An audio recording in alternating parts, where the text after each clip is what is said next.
Hi, Ashia, how are you doing? Yeah, good, you? Yeah, I'm doing fine.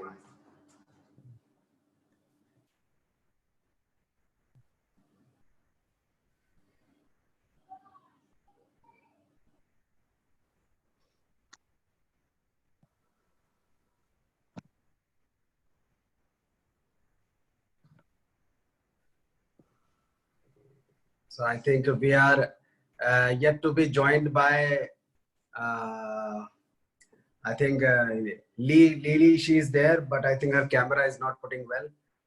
Okay. Yeah, I think Mikito is already there. And yes, I think we have all of our panelists. Yes. Hi, Mikito, how are you? Yes, I'm fine. Can you hear me? Yes, we can hear you. Okay, good. We can hear you. So I think we are sharp at our, we are fine with our timings. It is 3 p.m. and as the schedule of our webinar, and our panelists are there. I think Lily, we are not able to see you properly. Your camera is not proper.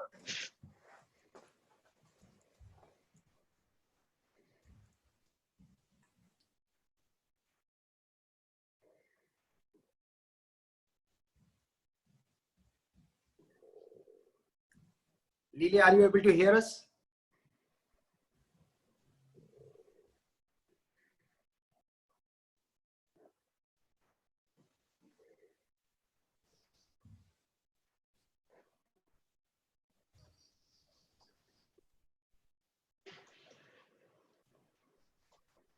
I think her camera is not coming properly. And let's. Yeah, she's also on mute. Yeah, I mean.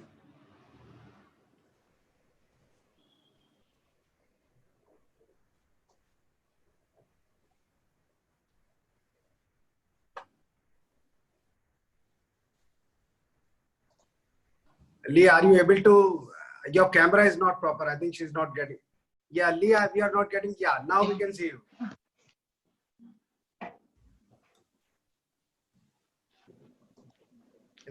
Lee, you can hear our voice? 为什么我听不见别人说话声？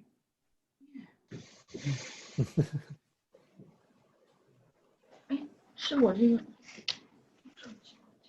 Lee, can you hear us?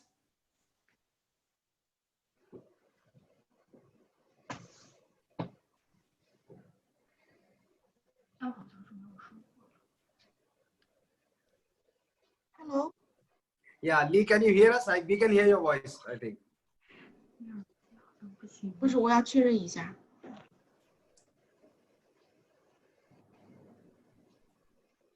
Yes, we can hear your voice. Oh yeah. So. Yeah. Yeah, I think now we should formally start our webinar.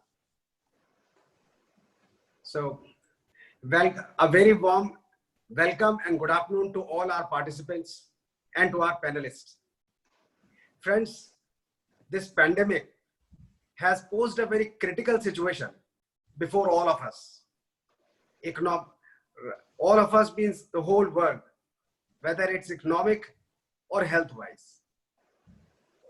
Every country is looking at their own their own benefits for their country. The countries are doing things what they can do. And if you see the whole world from a political angle, the world powers have their own business interests. You know, India is also emerging as a power in the globe. And now different dimensions are coming up. And because of which, we have been hearing certain sentiments in the market that certain large corporates want to shift or relocate their businesses from one country to another. We heard that Japan has, sometime back in Indian newspaper, we heard that Japan has announced a huge package for the companies to come back to Japan and so on and so on. Some countries like Vietnam, India and other were seen as some of the options where companies can go. But again, to deliberate upon what the situation is, what is the real thing behind it, we have a very exciting panel with us today to deliberate upon this point and have a real insight in global economy, how relocation, whether relocation is happening or not. If it is happening, then what are the strategy, what should be the strategy, what should be the risk mitigation in this? So friends, today on our panel, we have very exciting and very learned panelists. First on our panel is Miss Lily. She is partner of Chance Bridge. Chance Bridge is a large law firm in China. So Miss Lily, she is a partner in Chance Bridge and has expertise in cross-border dispute resolution, compliance, cross-border compliance, construction, joint venture, product liability, fiduciary duty cases. She has acted in a number of actions giving rising to complex issues as to sovereign immunity. She has extensive experience in US control and US sanction compliance. I think we all hear US and China are two major powers of this world, and many things keep happening. So it would be interesting to hear out Miss Lily. Miss Lily, a very warm welcome to this webinar. Thank you. Hello, everyone. Good afternoon. Yes, welcome. So second panelist with our second panelist is Mr. Ishida. He is partner of a large law firm in Japan, Mori, Hamada and Matsumoto. This is a top tier Japanese law firm, and he has a varied experience in advising cross-border M&A transactions, international joint venture, private equity funds. Before joining Mori, Hamada and Matsumoto, he worked with a large Japanese bank and a capital firm. I think it would be great to hear Mr. Mikito Ishida. A warm welcome to you on this webinar. Okay, thank you for participating in this seminar, and I'm honored to join. Most welcome. So friends, third of our panelists is Mr. Ashi Patel. He is partner with a law firm, Ari Clark, and he heads the commercial department and specializes in advising all forms of commercial property transactions, including acquisition and disposal of businesses and properties, and undertaking all forms of leasing activity for both landlord and tenant clients. As I know, Ashi has a very tremendous experience on transactions on international companies going to UK or coming out of UK. A warm welcome to Ashi. Ashi, you are most welcome on this webinar. I think we'll be having interesting insight from UK point of view from you. Hi, everyone. Yeah, hi. So, friends, the fourth of our interesting panel is Mr. Ali Mazur. I think he will be joining in some moment with us. And he is partner with a law firm called YKVN, located at Ho Chi Minh City. And this is a very large law firm in Vietnam, and he is one of the founder and very accomplished lawyer in Vietnam. So he is for nearly two decades. He has been trusted advisor for large multinational companies. He has been head of healthcare and pharmaceutical group in his law firm. He is one of the most sought international lawyer and advisor in Vietnam. He is a US qualified lawyer as well. I think he will be joining us. Mr. Ali Mazur, you are most welcome on this webinar. So friends, with this, we will invite to hear first Ms. Lily from the China perspective. How are the things happening? What are about relocation? What should be the strategy, and how we mitigate the risk? And we'll be taking some questions during the session and after the session as well. Welcome, Ms. Lily. Thank you. My speech have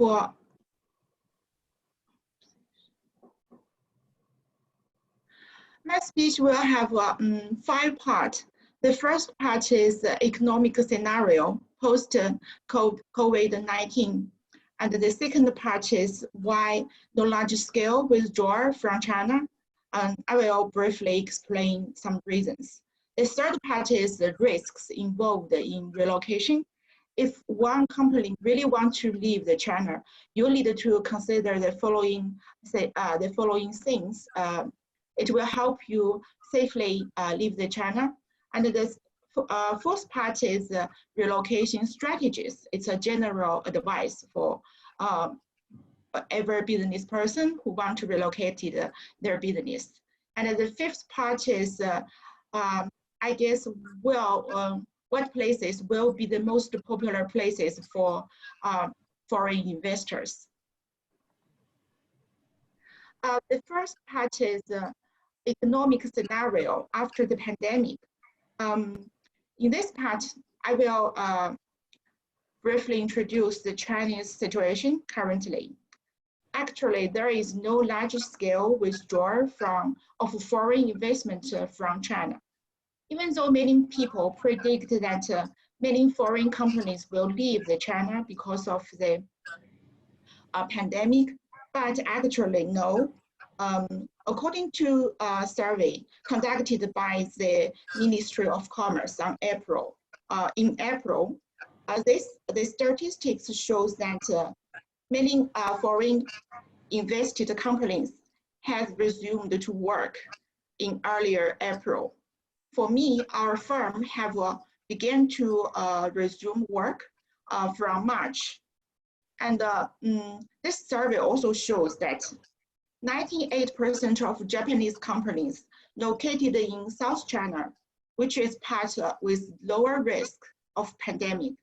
So these companies located in this part have already resumed fully production. In April, almost half of Chinese companies have fully operated. And now I think almost all Chinese companies have returned to normal life. People come back to work and the school has reopened. So everything seems to be normal. Everything seems to be become normal life, and people just thinking about how to reopen their factories, reopen their companies. Now I will briefly explain why there is no large-scale withdrawal.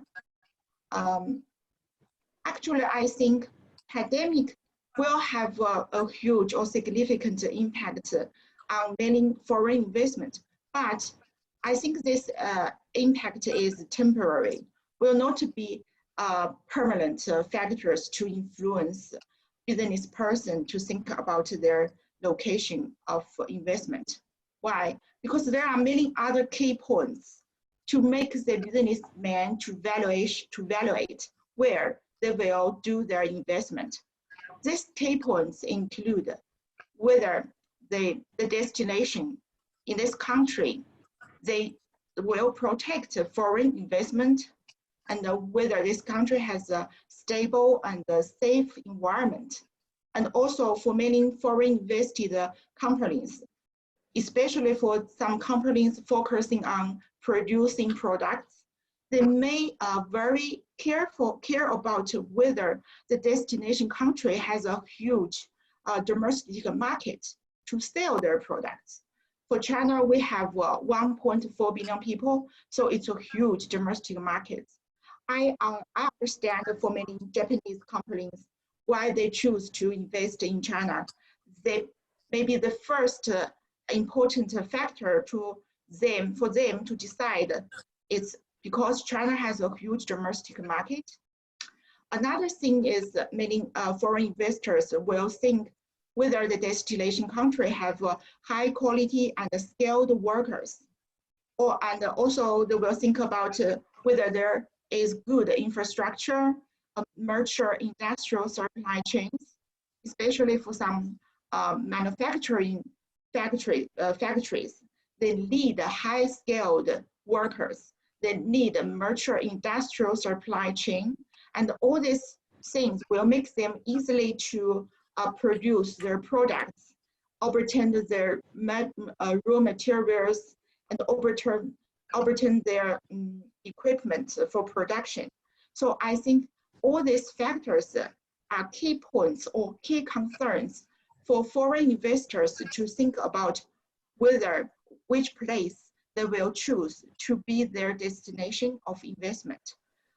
So from this perspective, I think because China protects foreign investment, we adopted the open up policy for 40 years. We welcome foreign investment. We have a stable and safe environment. Also, we have a huge domestic market, high-skilled workers, good infrastructure. I think everybody knows we have a very high-quality, high-speed train. Also, we have a mature industrial supply chain. All these things make the foreign investors think they would like to stay in China even there is pandemic. After pandemic, they also think about these factors and decide they will choose to stay in China. I will introduce the third part. It's risks. Ms. Lee, there is a small question here. Yeah, before we go to the third part, there is a small question that in China, there is some benefits announced for the companies after pandemic or to stay in China, like in India, in Japan, what we hear, the governments have given a lot of packages, lot of concessions, relaxations to companies so that they are there. Is this kind of thing has happened in China as well?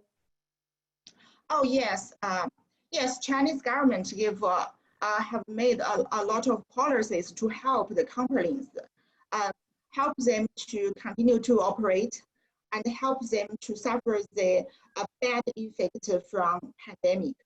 I know these measures include the tax reduction, and it's easier for companies to obtain a loan from the bank, and also the Chinese companies agree the Chinese companies can pay lower social welfare for their workers.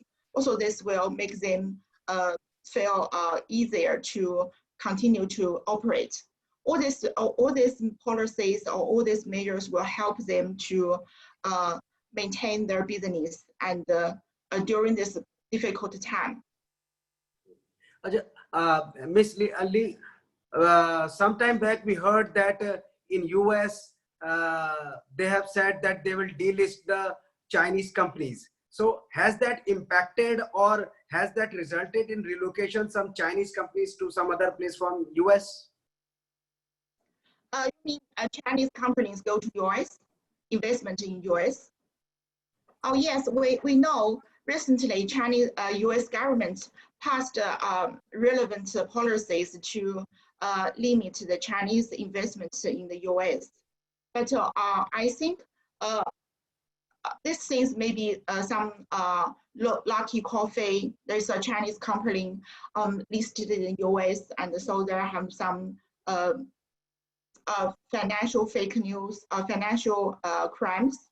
So, but I think this thing will not last for a long time because the US is a country welcome foreign investment, and I think if the US after the pandemic,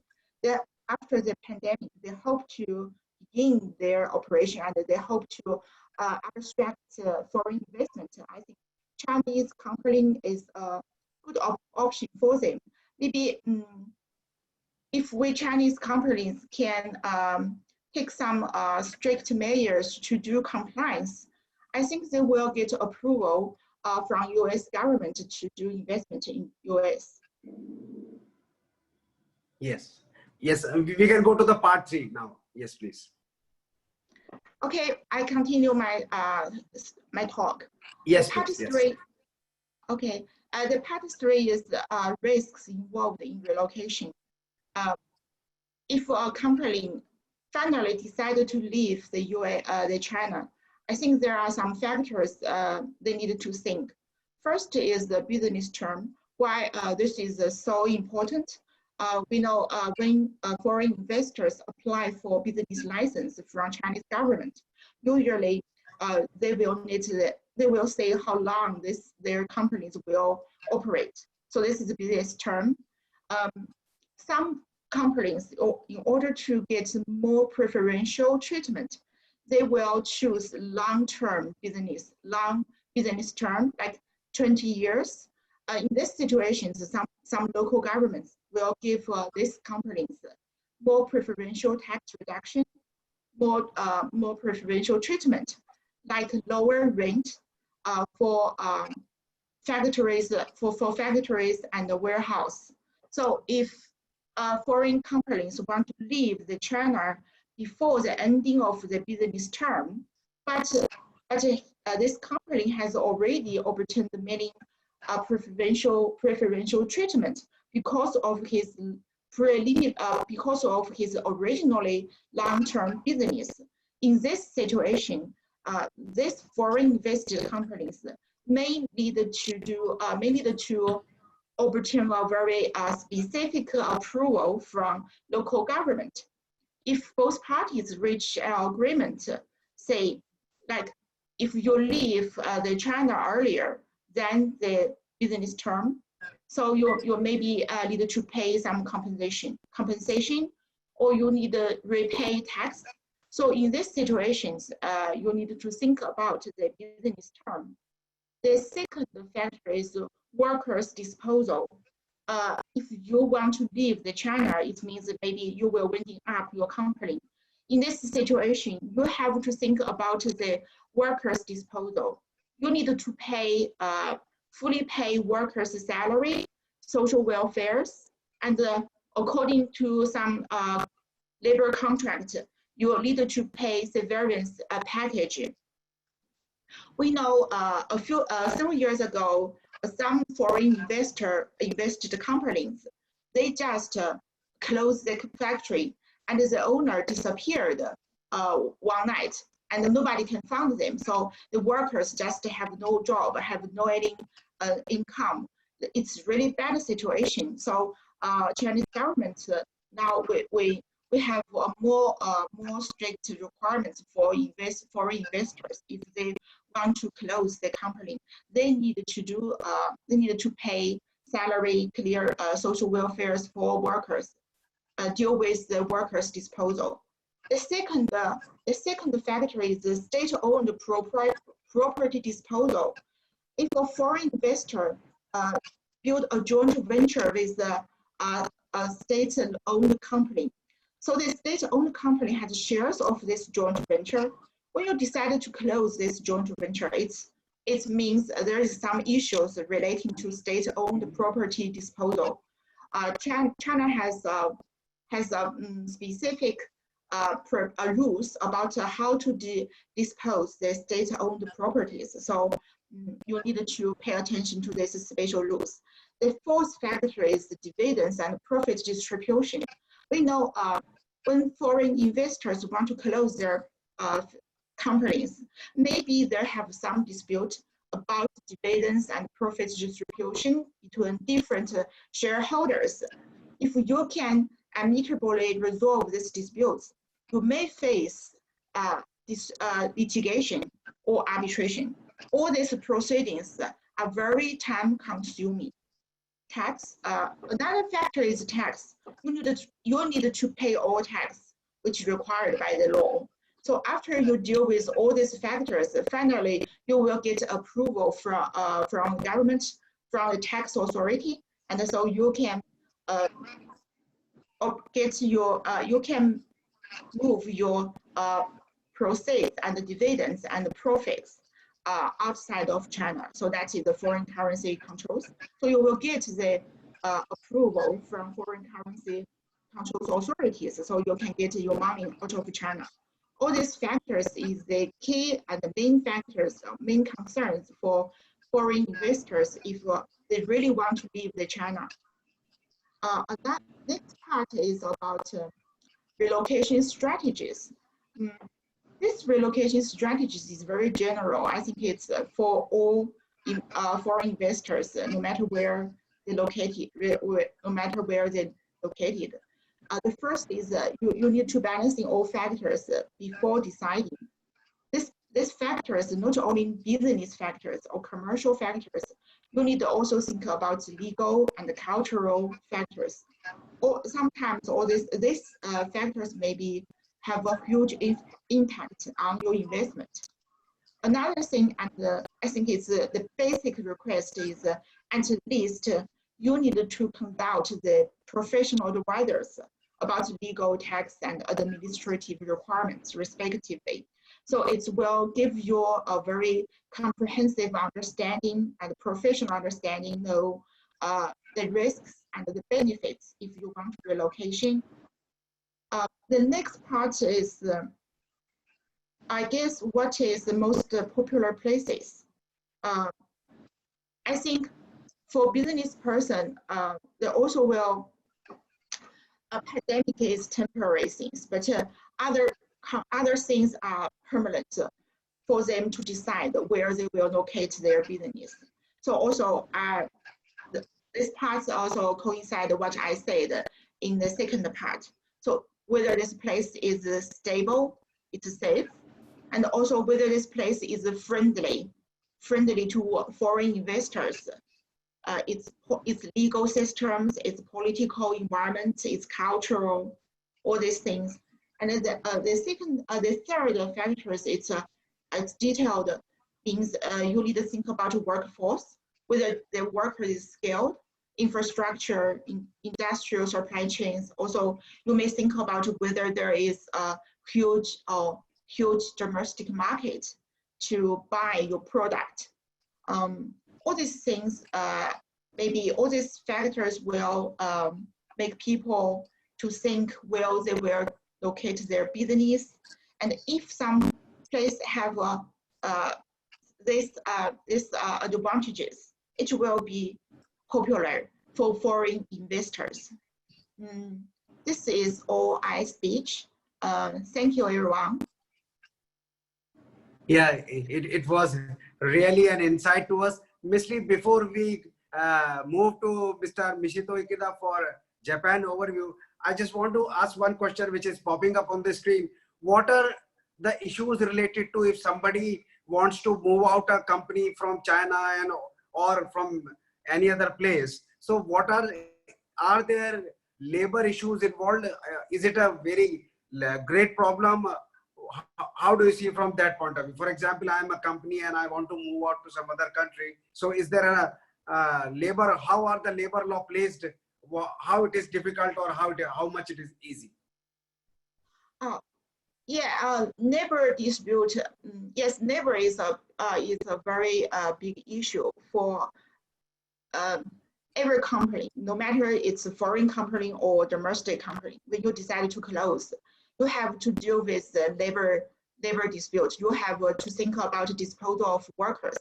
In China, for if you are company with this decent policy, so you will sign a labor contract with workers, and in your labor contract, you will stipulate that if you want to close your companies, how to compensate the workers and how to make this proposal. So if you comply with the contract, labor contract, and if you comply with your labor contract, I think even some workers may complain, but if you comply with the contract, you also can close the company and dispose of these workers. So it's no problem. That means you have to do. That means it's very difficult for you to close the factory because of the labor dispute. I think the key question is whether you really comply with your labor contract with the workers. Yeah, that okay. is my answer. Okay. Yeah.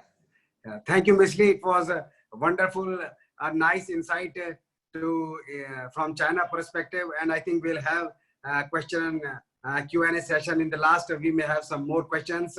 So, friends, you see, from Ms. Lee's session, we know that at the moment, we don't see any withdrawal symptoms from China, or there are no companies who are, because in international social media or the news, we hear that some companies may move out of China because of pandemic. But as Ms. Lee said, that there is no such withdrawal symptoms, or no companies planning or trying to move out of China. They have huge infrastructure and everything. I think with this understanding, we move to our next panelist, Mr. Mikito Ikeda for Japan perspective. Welcome, Mr. Mikito. Okay, so thank you for letting me participate in this event. Let me introduce briefly about the situation in Japan.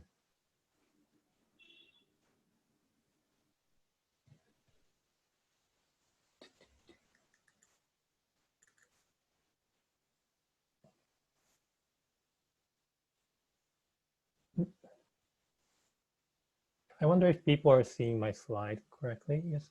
I just, oh, sorry, this is the second part. So I just briefly want to explain the current situation in Japan and what's happening about the relocation strategy. So first, about the situation in Japan right now. My message, Japan has not recovered as compared to China, but of course, I've seen that Japan is at least doing better than many other countries, so which is a good news. And my current message is that I'm very positive about the Japan after this post-COVID-19 situation. And I want to get 3 reasons for that. So first of all, in Japan, we have very large companies and very old companies which are known to be very slow in moving everything. But now we have seen many changes in the work style right now. So right now I'm working from my home right now. I used to go to my office every day from like 9 to 5 in a.m. So we never imagined that we can ever work from home like this. But now I've been here in my home for like 1 or 2 months, and everything has worked, quite fine. Things that we never imagined that we can change for these slow Japanese companies has began to change because of this COVID-19 situation. Other example is that, so we use stamps, what we call hanko, so that Japanese people not sign but use stamps for their contracts. People, some companies or many companies said they need to go to office because they don't have stamps at home. But right now, the contracting system is rapidly changing in Japan, and many large companies have adopted those electric signatures or electric stamps. And so many things that we thought will never change, at least from my perspective, is changing in Japan right now. So that's a very positive message from what's happening right now. And one more thing is that what's coming in Japan recently. So we should have had Olympics like next month in Tokyo, but everyone knows that this has been postponed for 1 more year. But when the Olympics will actually happen, and I hope to happen, it will definitely bolster the economy in Japanese market. So I hope this will kick off the recovery in Japan. One other information is that we will be introducing or soliciting integrated resorts in 3 cities in Japan. This has been a big project in Japan recently, but although this has been delayed a bit because of this COVID-19 issues, we will probably have integrated resort, which means like a big convention center and casinos and those things that to attract people. So those will be introduced in Japan quite soon, and this will be quite positive effect on the economy. And one more thing I want to mention, I think this may be the most important thing, is that so Japanese people, in my belief, is very good at doing collaborating and harmonizing and being organized. And maybe, and my understanding that Japanese may not be so good at being creative and those kind of things.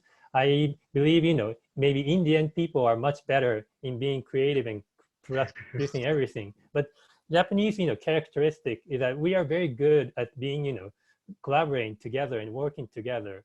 And this COVID-19 situation is like, everyone needs to collaborate with everyone. So if one person does, extraordinary thing, and that person will bring in, the virus, and that will spread like in Tokyo everywhere. So, I think the characteristic of Japanese is benefiting in this case. So that's why I'm positive about the Japanese, market ongoing. So that's the current situation in Japan.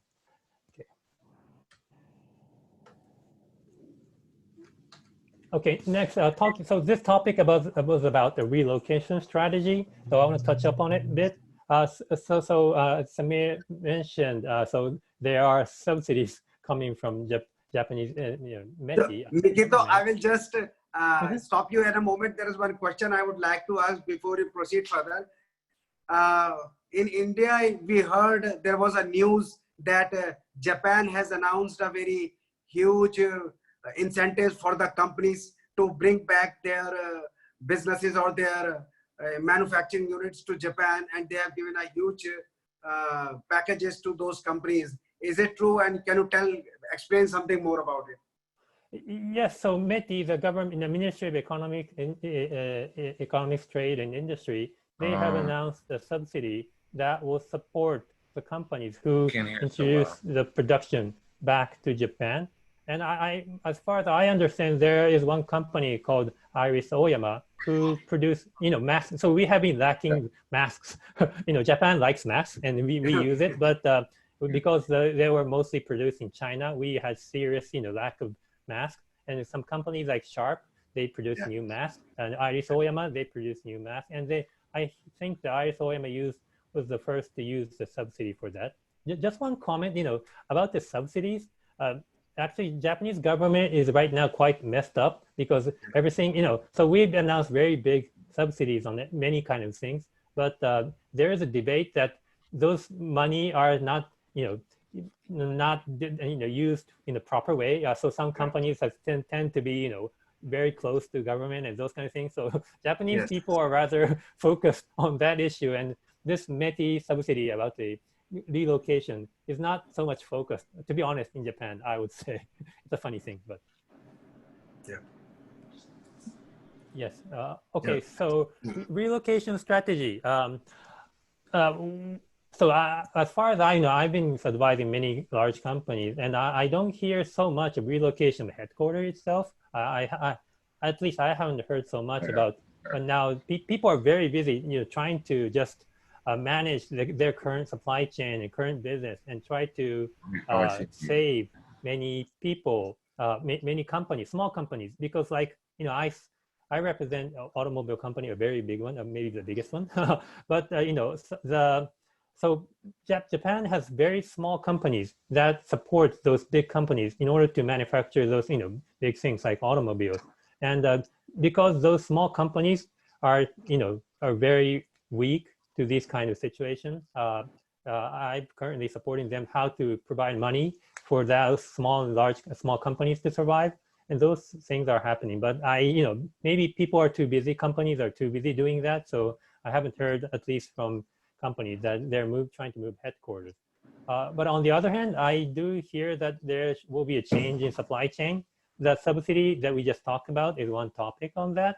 And of course, we all know that China is doing quite well right now, but in like February, March, so we had a stoppage of, imports from China. And that's why, many masks were, lacking in Japan. I think it's still lacking, although it's much better right now. So people begin to realize there's a risk of supply chain that we must, solve. But of course, risk mitigation in terms of this is, it should be a balance between efficiency, because of course, if we gather every production in one place, that will be more efficient. So if we're gonna do like diversification, this will be loss of efficiency. So I think companies will consider this balance more. And one more thing is that, of course, this is really related to the issues we've touched on, but manufacturing will probably be adjacent to consumption places. So it will be more mitigating the risk, because if you have longer transportation for the shipping of the supply chain, people will face a risk that will sometimes suddenly stop, and there's no way to recover that. So I think companies have begun to realize that. So we may see some relocation of factories, or maybe the optimization of the supply chain from Japanese companies. So the key message here is a diversification and probably decentralization. So well, we've been touching on this already, but the localism of the supply chain will probably occur. So people, as as Samir mentioned, so some companies are producing back to Japan, and I do see some trends that people will try to bring the manufacturing capability back to Japan, although not everything. And also, I would say like 90% or 95%, of course, remain as it is. But I do see some those kind of trends. And one more thing is that within Japan, probably people will, or factories or companies will move from Tokyo to other cities. First of all, Tokyo is a very populated, and everything is currently in Tokyo, in Japan. But this is too crowded for for you to have a social distance. So people began to realize that it might be better to go outside of Tokyo. And of course, now that this remote work, like myself right now, is being able to be achieved, it's much more easier to work from cities other than Tokyo. So probably the land price in Tokyo may decline, and there may be movement from Tokyo to the other cities. With respect to the production of China, I'm not opposing to Ms. Lily's presentation. We do hear some movement from China to other countries, probably not because of this COVID-19 situation, but rather I think it's about the more like of the tariff war between China and US, because many companies produced in China and exported to US, but now that may have higher risk because of a tariff that may be imposed. And I do see that, because like in Japan also, as well as in other countries, so their foreign investment is becoming more stricter and stricter. So that's, that's increasing our job, which is not bad for me, but it will be definitely an issue when people, let's see, foreign investors will invest in Japan, or those kind of things are changing. Probably not because of COVID-19, but maybe because of this, global political issues right now. So thank you for your time. Yeah, Mikito, you said, from China to Vietnam. So Japanese company has escaped India. To India? Yeah. Hopefully, yeah. They are actually, diversifying from China to Vietnam. So India is not in the list. Why Vietnam? Maybe because Vietnam is one of the countries that's been getting closer to Japan right now, and they've been becoming modernized these days. So, and of course they have little effect on COVID-19, I understand. So that's probably a reason why. So our firm, we have recently set an office in Vietnam, and actually they're doing very well right now. So relationship between Japan and Vietnam. Some are going to Thailand actually, but I think Vietnam is doing very well in terms of relationship with Japan. So have you seen any large Japanese company withdrawing out of any country after this pandemic? No, so I do many cross-border support transactions. It hasn't actually stopped so much, so maybe the new project may have stopped because of this things, but the ongoing projects, they have been continuing. I'm doing one project that's now, we have a joint venture that's made in India, which is a very big company and very listed company between two Japanese companies. But those kind of projects are still ongoing. So globalization will not easily stop, I think. And how are the labor issues in Japan? Is it easy? Is it easy, or it is standard like in all the countries? So this is not easy. No, we're not US, so we have a very hard time. I'm doing right now a labor dispute. I need to go to court like next week. We have a very rigid system that's quite protective to employees. So if you want to shut down the companies in Japan, you should expect a labor dispute. Okay. Okay. Okay. So, well, I mean, dear participants, we had a very nice interaction with Mr. Mikito Ishida, and we are now having more knowledge about what is happening in Japan and how the companies are thinking in Japan. We know that Japanese companies or some have opted Vietnam, Japan and Vietnam are doing good. Some companies from Japan are looking for diversification to Vietnam. I think we'll be joined by our counterpart from Vietnam, and we'll hear from them. So so friends, now we are about to hear our partner from London, Ashi Patel. Friends, it is said that London is financial capital of the world. I mean, I may be wrong, but maybe London and New York are the two places which are called financial capital and which control most of the things in the world. So Ashi is sitting in London, and I think it is very important for us to hear what UK and London has the view on this. So over to Ashi. Welcome, Ashi. So I don't have a presentation to share with you, but I just want to kind of give you a bit of background as to what's going on in the UK right now, where we fitting as a professional service provider, and what we think will happen in the coming 6 months or so. So unlike China, again, we are bang in the middle of isolation and social distancing. I think this is week number 12 now. The majority of offices have been working from home, and there's been a complete shutdown of retail businesses, construction, factories, etc. We as an organization, Ori Clark, are somewhat unusual in that we're lawyers and accountants, and for the last 25 odd years, we've been helping overseas businesses come and set up in the UK. So inward investment has been what we've focused on predominantly for the last 25 years. My role within Ori Clark is to assist companies from India coming over to the UK, setting up trading and doing joint ventures, as well as helping overseas investors who are buying real estate in the UK and London specifically. So the economic scenario right now is that, funny enough, figures got released today to show that the UK economy has shrunk by a record 20.4% for the last month, which is the biggest fall it's ever seen. It's a lot higher than what was predicted. There was predicted around 15%. But this is not a surprise considering the UK economy has been shut down overnight. Construction sites, factories, shops, it's all been closed. Where are we in a recession? I think it's safe to say we are, considering those figures.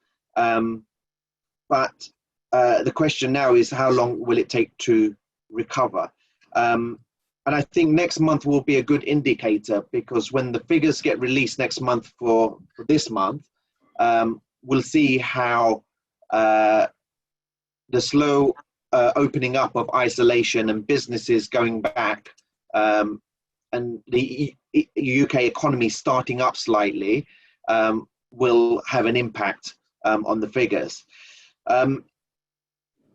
In terms of our companies in the UK looking to relocate, not really. I mean, we've had a turbulent 24 months, I'd say, with Brexit, then a general election, and now COVID-19, and all of those have had an impact on the UK economy. In terms of relocation, we haven't seen any mass UK companies relocating anywhere else. Historically, we've always done our manufacturing in Asia now.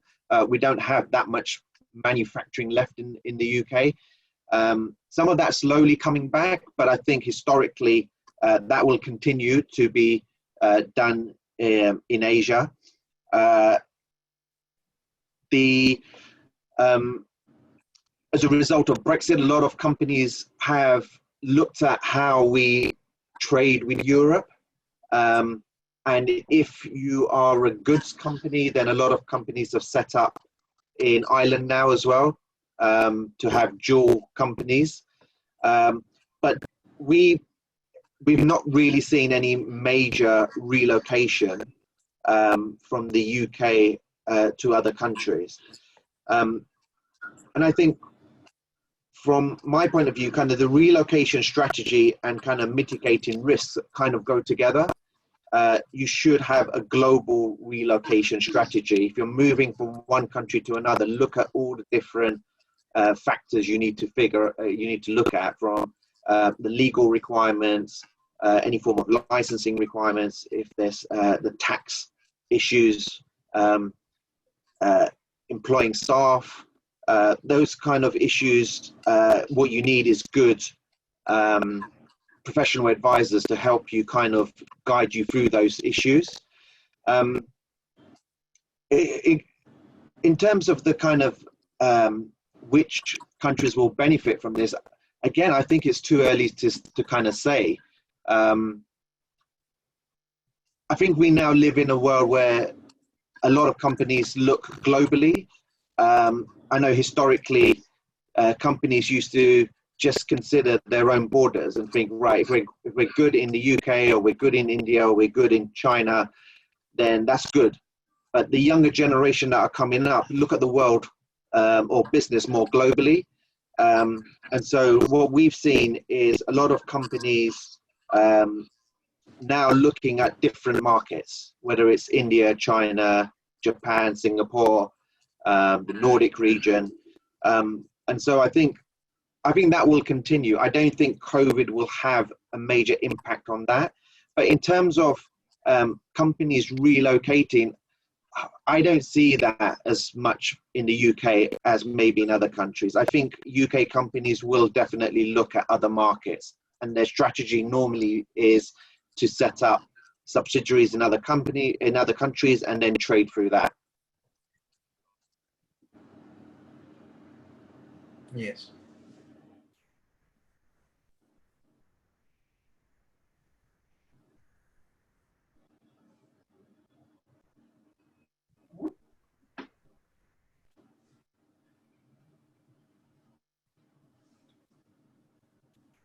So, can you hear me? Yeah. We can hear you. Yes. So that's really what I just wanted to add. If there's any questions, I'll be happy to answer them. That was very interesting. So Ashi, how the commercial, real estate or the commercial property market is in UK after this pandemic? How the market is reacting? We all go when we stay there. Things are how the rentals and how the real estate. If somebody wants to buy or somebody wants to invest in real estate, so how's the sector particularly? The property sector. London's always in a bubble compared to the rest of the UK. So even during the 2008 recession, London prices dropped slightly, and then they stabilized. Whereas the rest of the UK prices dropped quite sharply. The market currently is that it's non-active. There's not much happening in the market. Construction only opened up about 2 weeks ago, and so hopefully that will drive the property market slightly, and hopefully we'll see a lot more action happening. If I take London as by itself, historically foreign investment in London has been huge, from India, China, Middle East, even certain parts of Europe as well. I'm not sure that's going to stop. The prices have dropped slightly, but I think there's encouraging news that now that isolation is ending somewhat, and we can undertake surveys, we can do viewings with social distancing, that will help the market open up.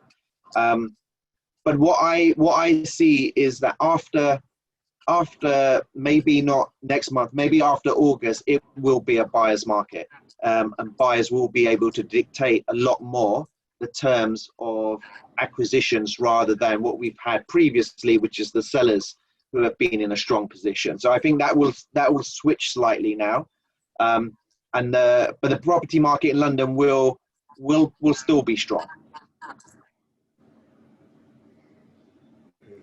Okay, so I think, I mean, in UK, companies have traditionally been investing in India and other places.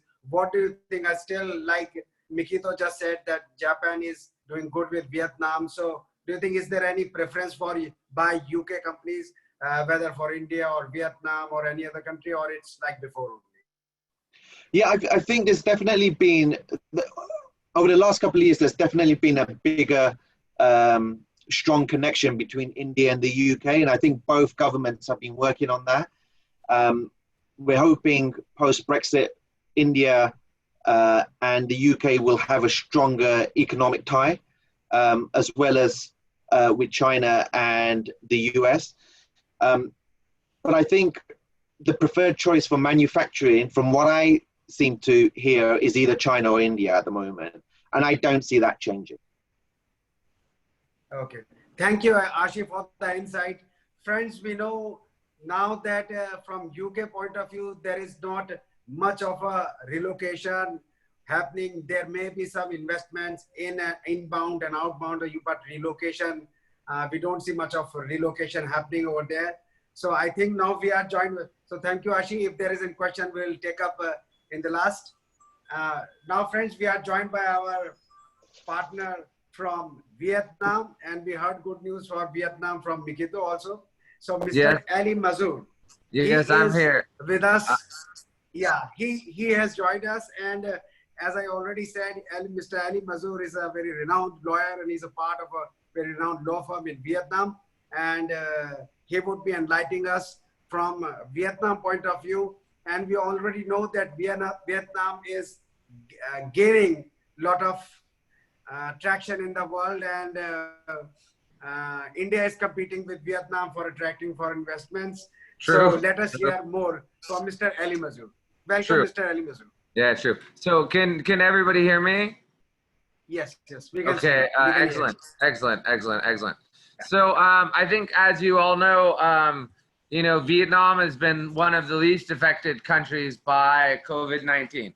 As of just yesterday, I think we've had only 370 or 380 cases, but since May 16th, every one of those cases has been the Vietnamese government bringing Vietnamese expats back from other countries around the world. So whether from Russia or from the United States or from Canada, or a lot of countries that are hit hard by COVID-19, Vietnam Airlines sent 13 airlines of their planes around the world, and they picked up all of their expats, and their expats were, unfortunately, more than 100 of them had COVID-19. Vietnam was able to benefit, even though it shares a border with China. And in fact, China is its, second biggest trade partner in the world. And there's border crossings every single day. Vietnam acted very, very early. In early February, it closed those borders. It was by March 2nd, 2020, it had already developed its own test. And by March 8th, that test had been certified by the WHO, by the UK, and they were selling those tests and manufacturing them, using their manufacturing capacity to create revenues from COVID-19. So, essentially, things are, back to normal in the streets of Vietnam, although, of course, COVID-19 has had effects inside Vietnam. impacts on the economy, the growth rate has slowed incredibly. For the last 20 years that I've lived here, we have grown between 6 to 8% every single year. This year, the World Bank said we would grow at 6.8%. Now, the World Bank says we will grow, if we're lucky, at 0.6%. 35,000 businesses have gone bankrupt. 76% of corporations have expect to cut their workforce. Indeed, earlier today, I had the unfortunate, duty of helping my client terminate on economic grounds, a series of employees in the pharmaceutical sector, which was very unpleasant. The main factors in Vietnam are that it is probably the most open economy in the entire world. We have exports of 200 billion. We have imports of 190 billion, and that 10 billion is our value added. But we're completely open to the world. So exports, have to stay moving. And there's a big problem because in the markets that we export to, like the EU and the US and Japan and all of these other markets that we export to are having extreme decline in their demand of what they need. So that's resulting in mass layoffs in factories, which is, again, as you mentioned, in Japan, Masato-san mentioned, it is very, very difficult to terminate people in Vietnam, and it's you can do it one at a time through mutual agreements, but trying to terminate 700 people is a near impossibility and would take 6 months. The other thing is that Vietnam relies on the other value added of its economy, about another 10 billion, as tourism. And obviously right now with borders shut, there are no tourists in Vietnam. So, that's another big hit to the GDP of Vietnam. The only positive things, that are going on, there are a number of positive things going on. I mean, one thing I would say is that, in terms of being a lawyer, I don't think I've had a better economic quarter. So being a lawyer is fine. We are going to have growth even in 2020. And as Masato-san mentioned, there is a China +1 strategy for a number of countries, and I'm sure there's an India +1 strategy too. So I have had a lot of clients that have said, we're a Chinese company, and we'd like to move to Vietnam. Now that may be related to tariffs that the United States has placed on Vietnam. That may be related to COVID-19. It has a lot of different factors. The government has responded in an amazingly well way in a critical time. It is cut corporate income taxes. It has stopped rent collections by individual owners. It has stopped almost all tax collections. And then other countries have stepped forward because Vietnam is kind of the poster child of the World Bank, because when I first moved here, Vietnam was on the list of 20 least developed countries in the entire world. It is now a middle income country. But countries have still stepped forward and provided aid packages to Vietnam so that Vietnam can create a social safety net for factory workers that are terminated. So, you know, if they're terminated, they can have, you know, a few $100s a month, and you know, everyone can have access to that money. You know, companies stay in Vietnam.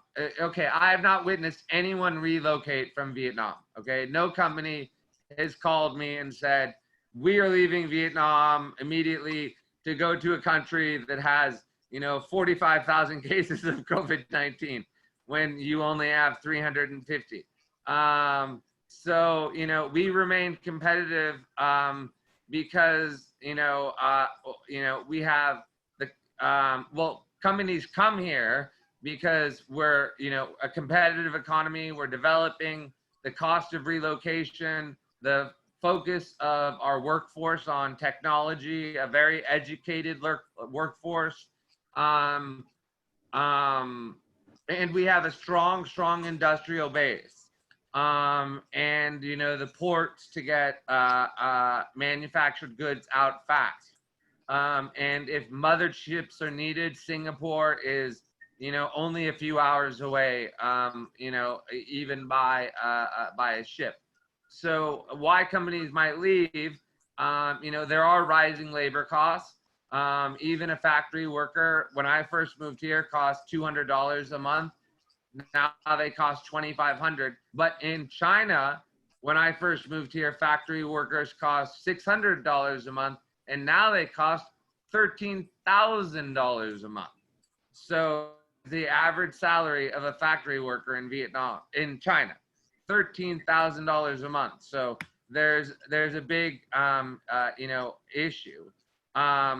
Another reason that companies might leave is, you know, foreign ownership limits do still exist in Vietnam, some sectors, banking, you know, but a lot of those have recently been eliminated for a huge part of the world, because Vietnam 2 days ago ratified the European Vietnam Free Trade Agreement, which eliminated 99% of all tariffs on all goods, and the other kind of 1% to 7% will be eliminated over the next 7 years.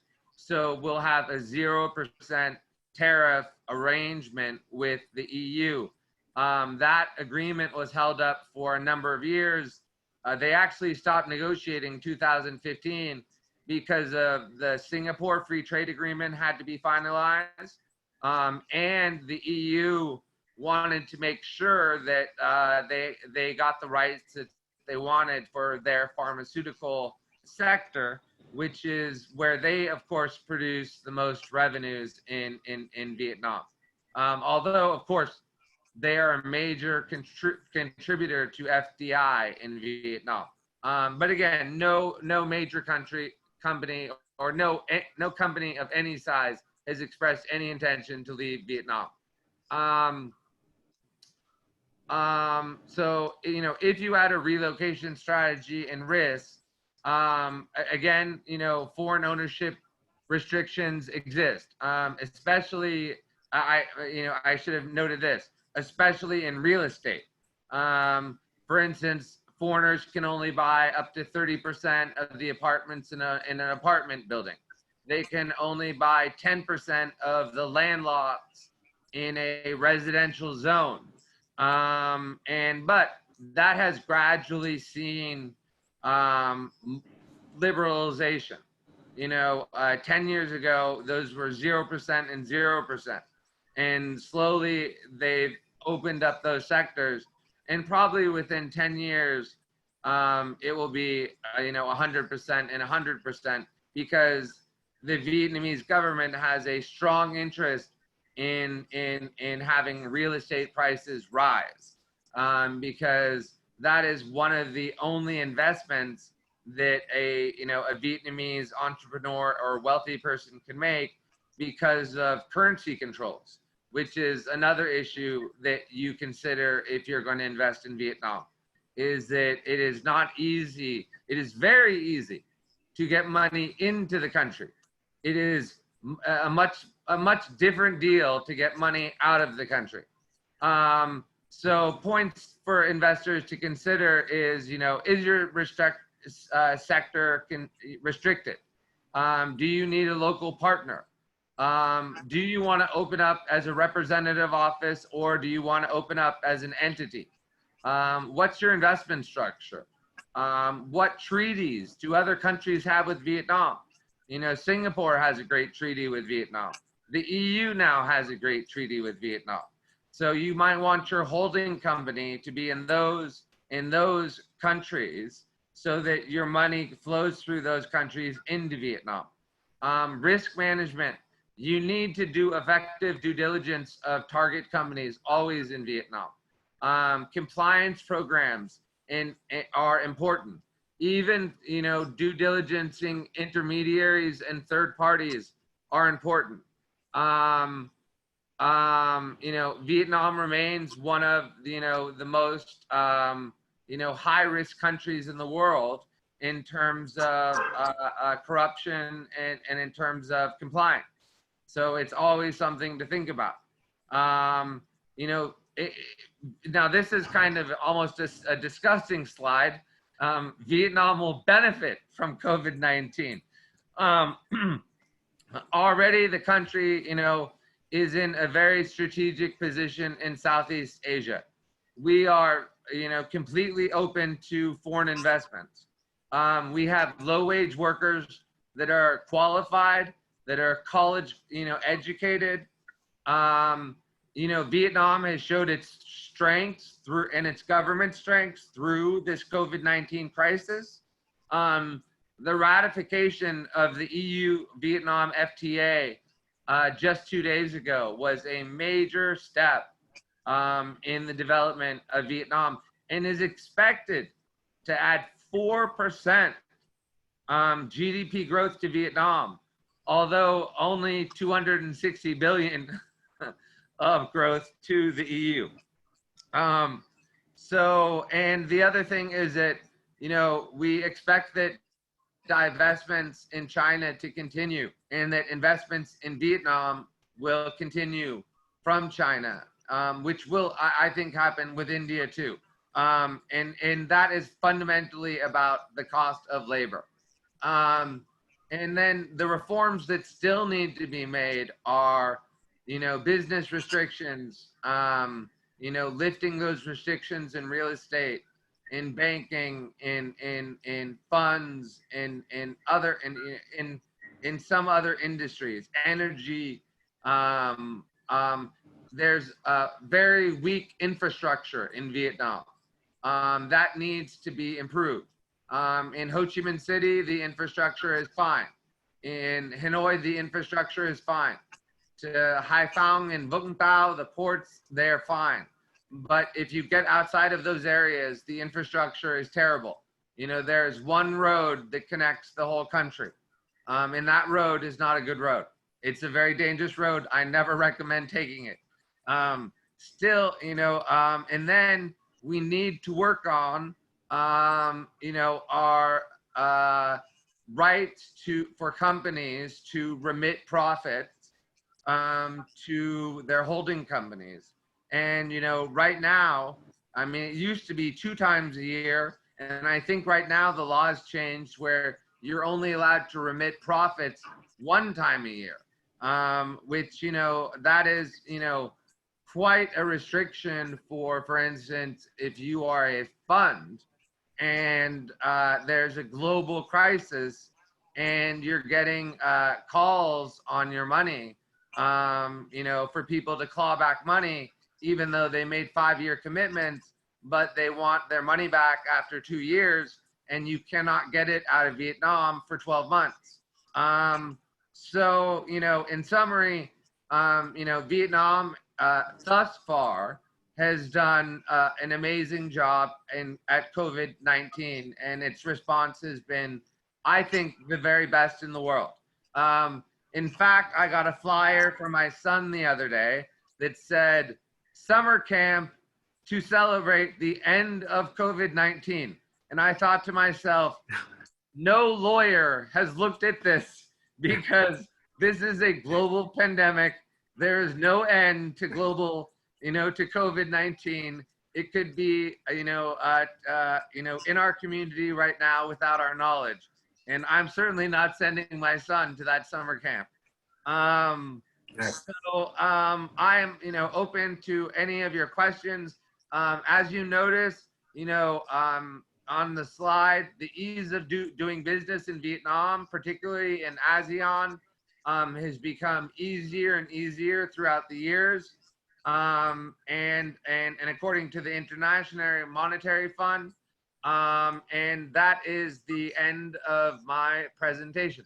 So I thank you very much. So, Ali, Ali, it was a nice presentation, and really we are enlightened about Vietnam, and I think we would require a different seminar, webinar for doing investment in Vietnam. I think that is due for second session sometime else. I think we are enlightened about Vietnam, but there are a few questions for you. So first of all, have you, after this pandemic, have you come across any proposals or anything from companies who want to relocate to Vietnam from other parts of the world after pandemic? Have you have any such situation that companies are coming to Vietnam? Yes, I have.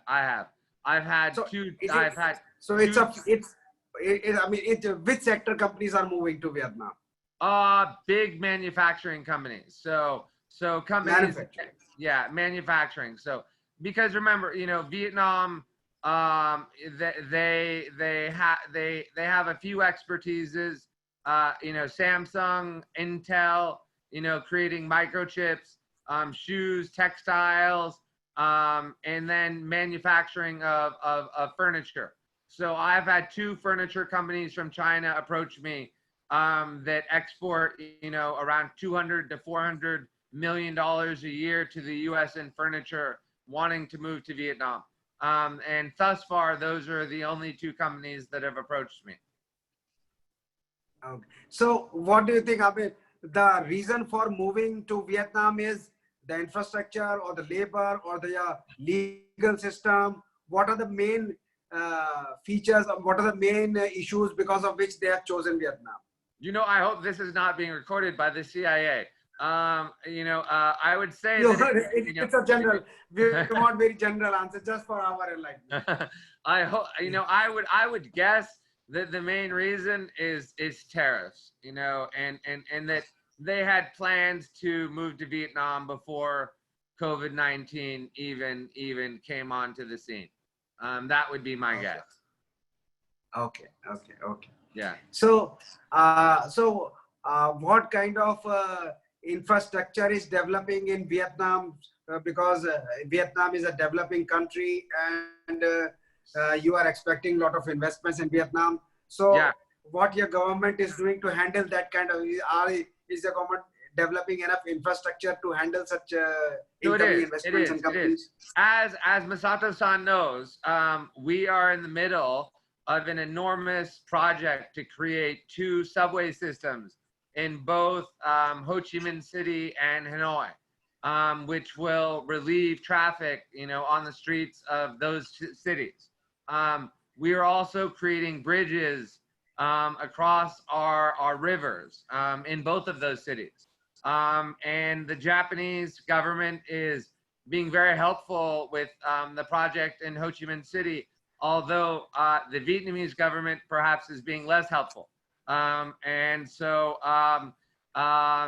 every once in a while that project must stop so that certain funds must reappear before the Japanese will allow it to move forward, which is completely reasonable. In Hanoi, the partner is China, that project is able to move forward at a little bit quicker of a pace because perhaps the money was expected to disappear. Yes, great, Mr. Ali Mazur. It was really wonderful and exciting deliberation by you, and we know a lot of things about Vietnam, the investment in Vietnam, and how the companies are going. Please encourage your clients to visit YKVN and our firm, and I will do the same for you.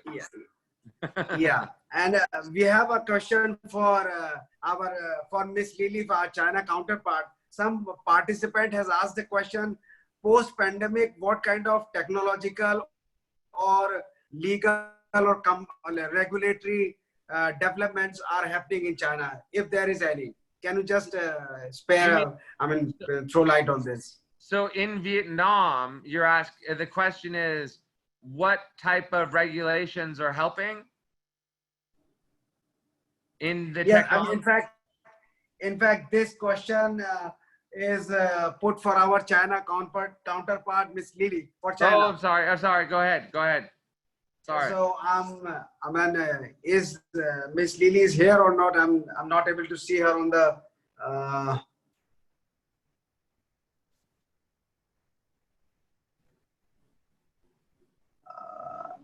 Yes, Miss Lily is there. Miss Lily, can you hear our voice? She's I'm very there on sorry. the panel, but Yes, I can hear you, but I cannot look at you. Can you hear your voice? Maybe there are some technical you problems. have to open your camera. You have stopped your video. And I apologize. It was Mikito-san, not Masato-san. So very sorry about that. And hopefully sometime we'll have coffee. Sure, it's hard So- to pronounce Japanese names. Yeah. So, Miss Lily, you have to open your video, your camera. Yeah. Mr. Ali, you can unshare your screen. Okay. I let me see. Okay, stop share. I see. I got that. Okay, got it. And I will mute. Okay, mute. Okay.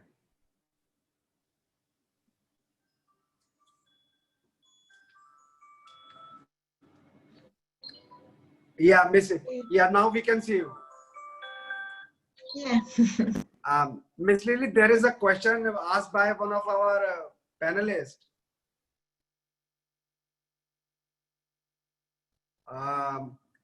They say post-pandemic, is there any, what technological or regulatory development is expected in China, if there is any? Can you throw some light on this? So can you repeat? I can't hear clearly. Yeah. One of the attendees asking, post-pandemic, what kind of technological development and regulatory development or relaxations one can expect in China? You mean from technical development? Yeah. Chinese. Yeah. So China can do for pandemic? Yes. People want to know if some technical development is happening, maybe on the research side or for the COVID or something. Oh, yeah, I read the Chinese news say that some Chinese pharmaceutical lab has developed some vaccine for this pandemic, for this disease. Maybe it's near future we will produce the successful vaccine and help people to protect this disease. If we will have a vaccine, I think it's a big news and a good news for all people across the world. Okay. So since you are dealing with a lot of international clients, so we would like to just have an idea in which parts of the world Chinese companies are investing more, or in what sectors they are investing more. Because sitting in India, we know in a lot of technology companies, China is investing in a lot of technology company. So we want to know from you what kind of companies, which countries and companies or kind of sectors China is investing. I think usually Chinese companies would like to go to Africa or South America or East South Asia, these countries to do business. Especially recently, Chinese government adopted a very strict environmental pollution policy. So some textile or factories or other factories, maybe with lower threshold for environment protections, they have to move out. Another thing is also now Chinese companies would like to go to invest in North American. Sometimes they even go to Japan to do investment because they help to develop and update their industrial standard. And I think so now, just I agree that many panelists views that this pandemic will not stop the globalization.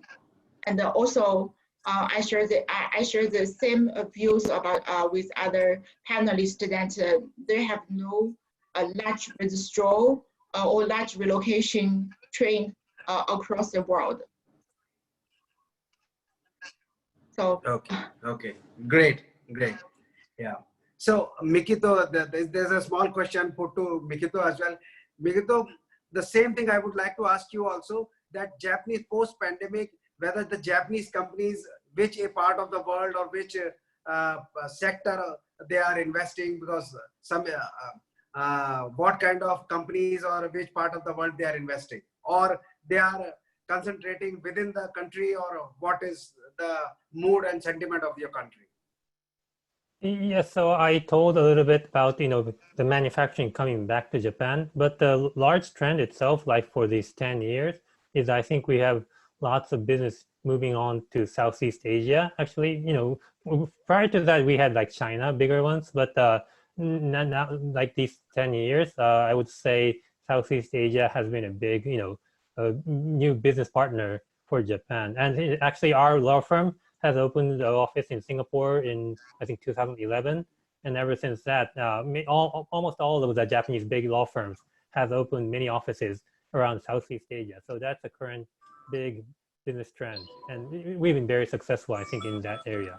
With regard to the technologies, right now, so, I do know quite well about the automobile industry, but so there has been lots of interest about like autonomous mobility and those MAS and those kind of things. So those information investments are being made by lots of companies, even if they're currently, very traditional hardware manufacturing companies. So those are the trends I see. Yeah. So in India, we work for a lot of Japanese clients, and we know that Japanese, they have a different system of working. All people are sitting together, they are working together. So how you find that in having a different style of working and social distancing, is it creating some comfortness to you? How it is? Yeah, actually, I don't know. Maybe because lawyers are, just sitting in that desk and drafting. So maybe we don't have so much difficulty in working remote. But I would say, so we I couldn't, as I said, I couldn't imagine that we can work like this from home. I have a room, like we have 6 lawyers in my same room. So we communicate each other, and that's one of the strengths that we saw Japan have, being very communicative between the company. But it's amazing. So we're just getting used to this, as a normal. So it's a very good, yeah. So fortunately or not, this has been a good occasion for Japanese companies to, change the old traditions. So yeah. So Ashi, I mean, before we close, we'll have a question with you and then with Mr. Ali Mazu. So Ashi, we know that mostly UK companies are, so far as I know, working with a lot of UK companies. They expand across the globe. They do a lot of trading. They do a lot of ventures, set up companies in different parts of the world. What do you think? Would they slow down, or it will be the same way that's as they have been doing earlier? So a lot of the companies that I've spoken to, or generally the firm has spoken to over the last month or so, from all regions, India, China, US, Australia, New Zealand, a lot of companies have put a pause on what their plans were in terms of any joint ventures or any setting up overseas. But I don't think COVID has put a stop to that. I think once borders open up, once traveling starts again, then we will see a lot more transactions happening again. But I think right now, everyone's just taking a little step back, just seeing what's happening in the world, just generally, not within their country, but just globally what's happening. And that doesn't necessarily change their strategy. That just means that they will be 6 months slower in what they want to try to achieve. But I don't think it will stop international trade. Good, good. Yes. So one last question when we move on, I think there are, for the information of the panelists, I would inform that this webinar have been the registration, we had to stop the registrations. More than 600 people had registered for this webinar, and we are houseful webinar, and all the people are sending me messages. This is an excellent webinar. People have liked this webinar very much, and till this end, it's houseful. Everybody is there. So there is so much of questions, we can't take all. But last question will go to Ali. Ali, there are a lot of people in this webinar from Philippines, from Cambodia, from different parts of the world. I mean, maybe 20, 25 countries people are here. And the audience comprise of a lot of financial, legal, different consultants, different companies, various kind of people from academia, different kind of people are there. So this webinar session is live on YouTube as well. Many other people are watching it live on YouTube as well. So any last question to you before we close? Somebody is asking, like, can Cambodia or such countries who are developing countries, can they take or Philippines, can they whether social distancing or lockdown can be, I mean, affected by them? Is it that they can tolerate the closing their country for some time? It is not related to Vietnam, but for a developing country. What do you say on this? Can you say the last part of that question again? I heard the first part, but not quite the last. Yeah, what I'm saying, that the developing countries like Philippines and Cambodia, so what they say that where somebody has written that lockdown and social distancing would not be possible, would not be effective to in those countries because their economy is developing. They have a lot of, I mean, there will be issue. So do you think this would be, there can be any other strategy or thing for these developing countries, or they have to do the same thing what all of us, all these countries are doing? Okay. Yeah, very good question. Very good question.